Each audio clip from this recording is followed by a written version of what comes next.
Assalamualaikum warahmatullahi wabarakatuh. Di sini saya akan mempresentasikan hasil dari kelompok kami yang berjudul Analisis Manajemen Strategi PT Pelabuhan Indonesia.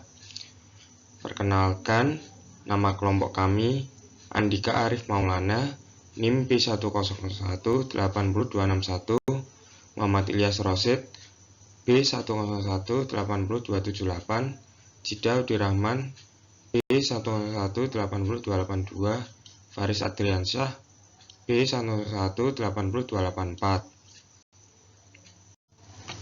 Yang pertama, deskripsi perusahaan. Pelabuhan Indonesia atau Pelindo adalah pelabuhan kelas dunia yang menawarkan andal layanan terintegrasi antar pelabuhan di Indonesia.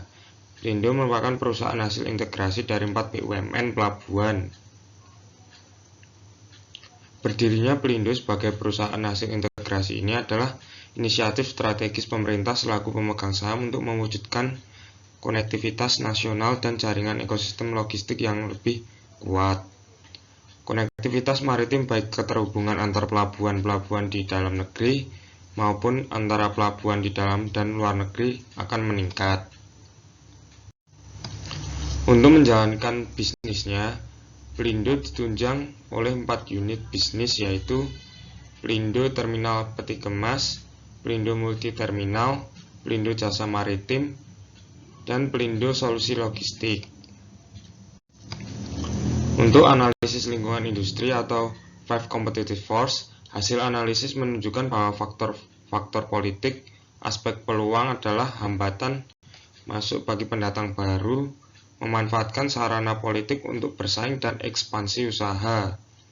Lembaga politik dapat menjadi mitra, pemerintah dapat menjadi pasar potensial dengan program serta proyek-proyek pembangunannya, peluang transfer teknologi dan komitmen pemerintah memperbaiki iklim investasi dan ekonomi. Aspek ancaman adalah pergerakan perusahaan sangat tergantung kebijakan pemerintah sebagai pemilik. Kepastian usaha tergantung pada stabilitas politik.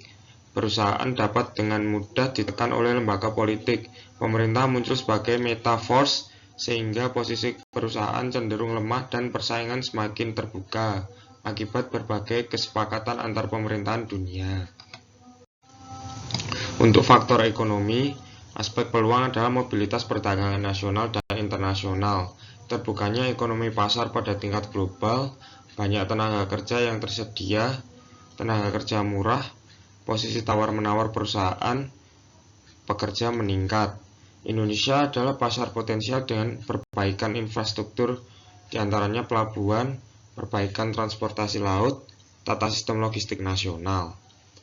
Aspek ancaman adalah ketergantungan pada sumber daya alam sebagai penggerak perekonomian, fundamental ekonomi rentan terhadap resesi ekonomi global, kurangnya tenaga kerja terlatih, tingginya biaya produksi dan upah, proses alih teknologi lambat, rendahnya pendapatan, rendahnya daya beli masyarakat, dan masih tingginya inflasi. Defisit neraca pembayaran, ketergantungan pada komponen impor, minimnya cadangan devisa dan biaya operasi dan biaya pemeliharaan tinggi. Untuk faktor teknologi, aspek peluang adalah peluang alih teknologi, efisiensi biaya operasional, memungkinkan cara baru dalam aktivitas pemasaran dan operasional perusahaan. Analisis SWOT. Untuk faktor kekuatan strength yang dirumuskan adalah pelatihan dan pengembangan berdasarkan kompetensi based human resource management system, peningkatan kesejahteraan pegawai, memiliki banyak diversifikasi usaha kepelabuhan, peningkatan jenis dan kegiatan usaha, kemampuan melakukan diversifikasi usaha, kemampuan mempertahankan standar kualitas layanan, laba usaha secara komprehensif bertumbuh, loyalitas pelanggan kuat, dan citra perusahaan yang baik. Faktor kelemahan atau weakness yang dirumuskan adalah belum ada ukuran efektivitas, kenaikan biaya diklat, dan biaya kesejahteraan pegawai dibanding dengan kinerja pegawai.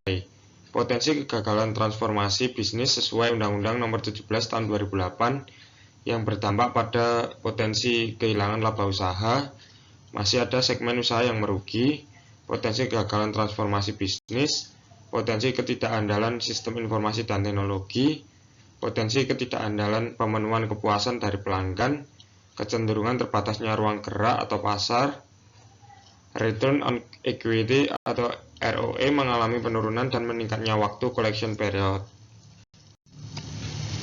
Untuk faktor peluang atau opportunity yang dirumuskan adalah komitmen pemerintah memperbaiki iklim investasi dan ekonomi.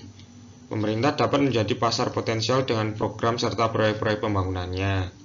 Terbukanya ekonomi pasar pada tingkat global, perbaikan infrastruktur diantaranya pelabuhan, perbaikan transportasi laut, tata sistem logistik nasional, efisiensi biaya operasional, dan memungkinkan cara baru dalam aktivitas pemasaran dan operasional perusahaan. Untuk faktor ancaman atau threat yang dirumuskan adalah pergerakan perusahaan sangat tergantung kebijakan pemerintah sebagai pemilik fundamental ekonomi rentan terhadap resesi ekonomi global, tingginya biaya upah dan produksi, investasi teknologi membutuhkan biaya yang besar dan konsumen yang semakin teredukasi sehingga memiliki banyak keinginan. Strategi generik atau strategi korporat didefinisikan oleh Barney dan Hasely tahun 2008 dalam Solihin tahun 2012 adalah berbagai tindakan yang dia ambil oleh perusahaan untuk memperoleh keunggulan kompetitif dengan menjalankan usaha di berbagai pasar atau berbagai jenis industri secara simultan. Strategi pertumbuhan, perusahaan mengembangkan usaha baik melalui konsentrasi dalam industri yang sekarang ini dijalankan oleh perusahaan maupun melakukan diversifikasi dengan memasuki industri baru di luar industri yang selama ini menjadi domain bisnis perusahaan.